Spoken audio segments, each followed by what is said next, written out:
The courtroom in Brooklyn was already tense that morning. The air was thick with whispers and the faint sound of papers rustling. Everyone had come expecting a quick hearing, an open and shut case against a 72-year-old woman accused of stealing from the very housing program she ran.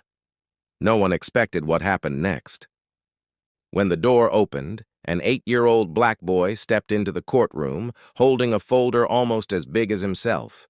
His name was Marcus Johnson, and in a room full of adults, he looked out of place, until he spoke. "Your Honor," he said, his voice calm but firm. "I'd like to speak in defense of my grandmother." A ripple of laughter spread through the courtroom. The prosecutor smirked. The judge raised an eyebrow. "Son," Judge Carter said kindly, "you should be in school right now." "I know, Your Honor," Marcus replied, looking straight ahead. "But my grandmother's lawyer quit yesterday when he found out she couldn't pay him, and I couldn't let her stand here alone." That single sentence silenced the room. At the defendant's table, Dorothy Johnson, frail but dignified, looked down to hide her tears. She had spent 15 years running a housing program that helped poor families find homes. Now she was accused of embezzling thousands of dollars, money she never even touched.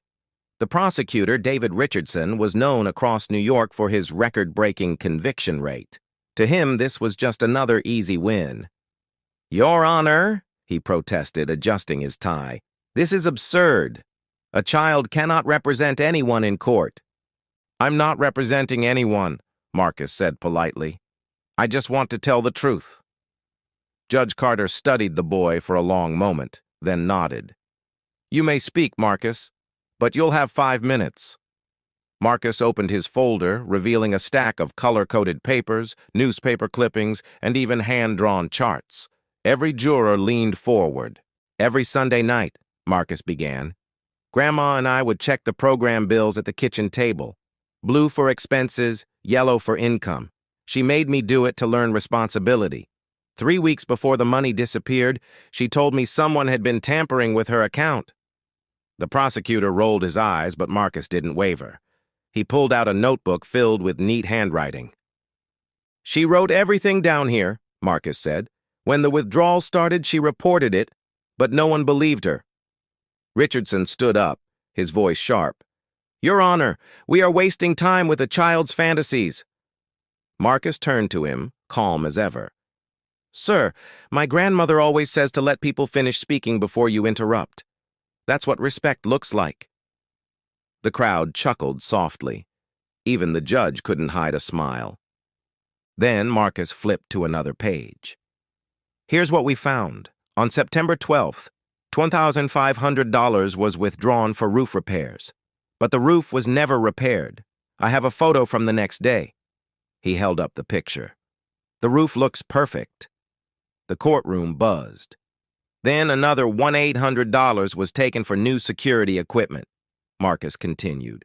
"But no new equipment ever arrived, and a final $3,200 went to a law firm that doesn't exist." Judge Carter leaned forward. "Are you saying these companies were fake?" "Yes, Your Honor. And the money was transferred to the same bank account, the same one that later sent $25,000 to Mr. Richardson's personal account." The prosecutor froze. "That's a lie," he barked. Marcus calmly pulled out another paper. "This is your account statement, sir. It's public record because of the ethics disclosure you filed last year." A gasp ran through the courtroom. Judge Carter frowned deeply. "Mr. Richardson, is this true?" Richardson stammered, his confidence cracking. That's irrelevant. This evidence wasn't submitted," Marcus interrupted gently. "Because no one wanted to listen, Your Honor. My grandmother was judged before the trial even began, because she's black, old, and poor." The silence that followed was heavy. Even the jury avoided meeting Marcus's eyes. Then Marcus took out one final envelope.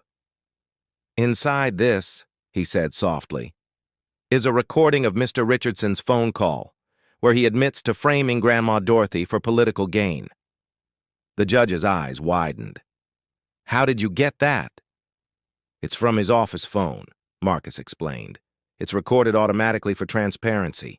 I just asked for a copy. The room froze as Marcus pressed play. Tony, Richardson's voice said on the recording, cold and arrogant. It doesn't matter if she's guilty. I need a conviction before the election. Gasps filled the air. Jurors covered their mouths. Reporters began scribbling furiously. Richardson's face went pale. This is illegal. No, sir, Marcus replied. Mrs. Patricia from the public library taught me about recording laws. It's completely legal. The judge slammed his gavel. Order! But there was no order left to keep. The truth had already burned through the room like fire. Dorothy covered her face, trembling. Marcus, how did you do all this? Because you told me, Marcus said softly, that knowledge is power, and that justice always wins when you fight for it with love. The judge stood, visibly shaken. Marcus Johnson, he said, in 30 years of law, I've never seen a presentation of evidence this thorough, not even from a professional. He turned to the courtroom. All charges against Dorothy Johnson are dismissed, and this court is opening an immediate investigation into prosecutorial misconduct. The crowd erupted in applause. Reporters ran for the doors. Richardson collapsed into his chair, his career destroyed by the very boy he mocked. As Marcus hugged his grandmother, the judge added quietly, Son, today you reminded us what justice truly means. Months later, Marcus's story swept across the nation. Newspapers called him the boy who taught Brooklyn about justice. He and Mrs. Patricia started a program teaching underprivileged kids about their legal rights, so no one would ever be powerless again. At age 9, Marcus was invited to speak at Brooklyn Law School.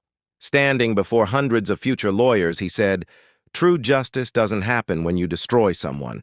It happens when you protect those you love. In the audience, Dorothy smiled, proud, healthy, and free. And somewhere in a small office far away, a disgraced former prosecutor finally understood that the system he once used to crush others had been reformed by an 8-year-old boy who believed in something far greater than power. He believed in truth.